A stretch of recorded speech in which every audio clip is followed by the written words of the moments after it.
ఏం సార్ పిఠాపురంలో ఏం జరుగుతుంది? పవన్ కళ్యాణ్ గారు జరిగింది, అందరూ కలిసే ఉన్నాయి, బయట మాత్రం చాలా గొడవ. ఏం జరుగుతుంది సార్ అసలు?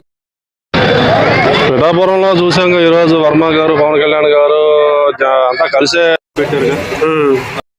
ఏమవుతుందంటే అందరూ కలిసి చేసుకుంటే కూటమి ప్రభుత్వం కలకాలం ఉండిద్ది.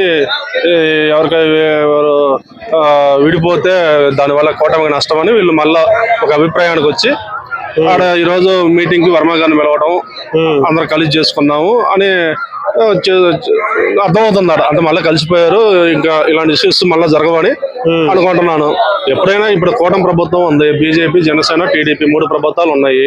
కూటమి ప్రభుత్వంలో అందరూ కలిసి చేసుకుంటే ఏదైనా అభివృద్ధి జరిగింది. పార్టీలో ఎవరు యాంటీ అయినా గానీ నియోజకవర్గానికి నష్టమే. ఇప్పుడు వర్మ గారు అక్కడ గతంలో ఇండిపెండెంట్ గా ఎమ్మెల్యే గెలిచిన వ్యక్తి, get candidate, TDP rebel candidate. ఇప్పుడు అతనికి పిఠాపురంలో మంచి గ్రిప్ ఉంది. ఇప్పుడు అతని వల్లే చాలా వరకు మొన్న పవన్ కళ్యాణ్ గారు గెలుపులో కూడా వర్మ గారి పాత్ర చాలా ఉంది.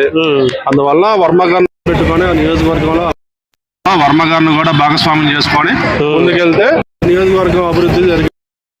టీడీపీ, బీజేపీ అందరూ కలిసి చేసుకుంటే ఏదైనా ఒక నియోజకవర్గంలో ఇప్పుడు 170 నియోజకవర్గాలు నియోజకవర్గంలో అభివృద్ధి ప్రభుత్వం ఉన్న ముగ్గురు సహకరించుకుంటా అందరూ కలిసి చేసుకుంటే ఆ నియోజకవర్గం అభివృద్ధి జరిగిద్దని. ఏదైనా ఇష్యూస్ ఉంటే తీసుకుని వెళ్ళి సార్ట్అవుట్ చేసుకోవాలి, కానీ అనవసరంగా మీరు గొడవలు పడద్దని నేను.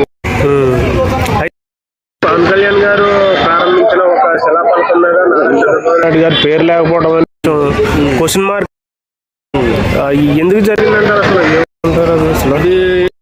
అది మామూలుగా ముఖ్యమంత్రి గారి పేరు అనేది మిస్టేక్ లేకపోతే కావాలని చేశారా అనేది కూడా మనం ఆలోచించాలి.